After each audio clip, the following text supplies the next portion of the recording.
பெண்ணே நீ பெண்ணல்ல அட்சய பாத்திரம், பெண்ணென்ற கோப்பைக்குள் நான் விழுந்தேன், பாலோடு தேன் கொண்டு வாய் கலந்தேன்.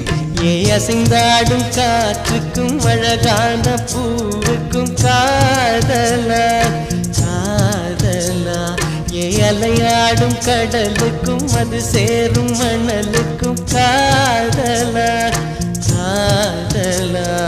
கொஞ்சம் இனிக்கும் கொஞ்சம் கரைக்கும் முத்த சுவைக்குள் மூழ்கவா, இச்சை இருந்தும் தச்சலணிந்தேன் சச்சைகள் செய்திடவா. ஏ அசைந்தாடும் காற்றுக்கும் அழகான பூவுக்கும் காதலா காதலா, ஏ அலையாடும் கடலுக்கும் அது சேரும் மணலுக்கும் காதலா.